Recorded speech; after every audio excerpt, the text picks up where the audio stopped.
Welcome to a deep dive. Today, we're really digging into something critical in quant finance right now. Yeah, it's the big one, isn't it? AI, generative AI, and what it means for, well, for skills. Exactly. What do you actually need to know to succeed? And it feels especially relevant because the Python quants, TPQ, they're celebrating their 20th anniversary. 20 years, that's quite something. Yeah. And they've got these programs, CPF, TAQ. Right, the Certificate in Python for Finance and the Artificial Quant. So we've got source materials here, transcripts from kickoff sessions, papers looking at AI's impact, program details. Some really interesting perspectives in there. And the mission, I guess, is to unpack all this, to figure out what being a, quote, super quant really means now in this Gen AI era. Because the finance world is changing, you know? It's not just talk anymore. Definitely not. Yeah. So what's the main thread you see running through these sources? Well, a really strong theme is that AI, it doesn't just replace your core quant skills. It actually amplifies them. Amplifies them. Okay. Yeah, the materials, including one paper they actually co-wrote with ChatGPT, they argue that these tools are like productivity multipliers Multipliers for. for the experts. They make the people who already have strong skills even more productive. It's not about making everyone suddenly equal. Okay, so let's break that down. The sources aren't painting AI as some magic bullet then, this super quant. It's not just someone good at using an AI tool. Not at all. It's someone who combines deep financial domain knowledge, really understanding the markets, the instruments. The theory behind it all. Right. Combines that with really strong coding skills, and then adds the ability to effectively use and sort of direct these AI tools. Ah, so it's the combination. Finance knowledge, coding chops, and AI fluency. Exactly. That's the synergy they're talking about. That's where the huge productivity gains come from. Interesting. So what's this idea the sources mention about skill amplification versus skill replacement? That's key. The argument is AI doesn't level the playing field. If anything, it might widen the gap. Widen the gap. How so? Well, think about it. Someone with deep coding skills and that finance background, they can give an AI really precise instructions, right? They can look at the output, spot errors, integrate AI code smoothly into their own complex workflows. Okay, so they're using it like a really advanced assistant, but they're still firmly in the driver's seat. Precisely. They know how to check its work. Now, contrast that with someone maybe less experienced. Right. They ask a broad question, get back a chunk of code maybe for backtesting a strategy or a Monte Carlo simulation. Complex stuff. Yeah. And they might not have the coding skill to debug it properly, or, maybe worse, lack the deep domain knowledge to even tell if the result makes sense financially.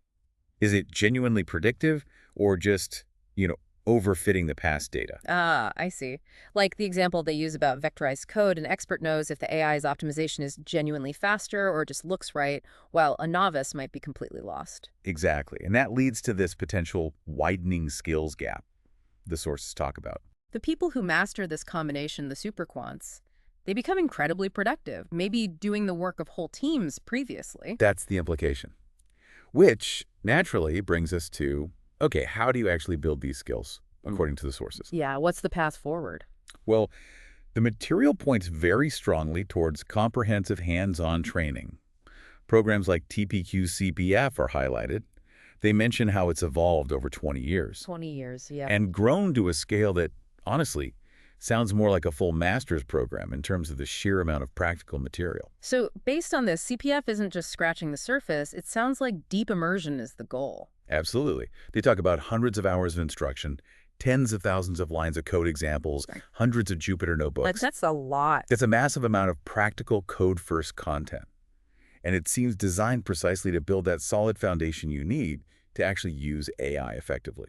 So you're not just overwhelmed by the AI, you can direct it because you understand the fundamentals, the Python, the data libraries like NumPy, Pandas, even Linux. Right, all the way up to advanced stuff like algo trading infrastructure, computational finance, even specific modules on how things like large language models actually work inside. And this focus on practical, reproducible examples of the do-it approach they mentioned in the kickoffs, that seems crucial. Totally. It's about getting your hands dirty. That's where the real skill comes from. The sources suggest the platform tools, the search, the AI summaries, the labs.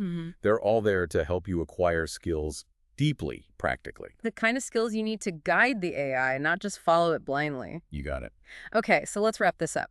The big picture from these TPQ 20th anniversary sources seems to be Becoming a super quant in the Gen AI age isn't about AI replacing you. No, it's about using AI to seriously boost what you can do with your existing domain expertise and, critically, a really strong coding foundation. And that coding foundation, honed through loads of practice, like in programs such as CPF, is maybe more important now than ever before. That's the strong message coming through. It's the essential base layer you need to wield AI effectively and, frankly, stay ahead in this potential skills gap scenario. AI is a tool for the expert, not a replacement for expertise. Well put. It needs skill to direct, to validate, to integrate properly. Which leaves a final thought maybe for you listening. How are you actively building that combined toolkit? Deepening your financial insights, sharpening your coding skills, and really mastering how to leverage AI. So you can be the one conducting the future of finance, not just watching it happen. Exactly. Something to think about.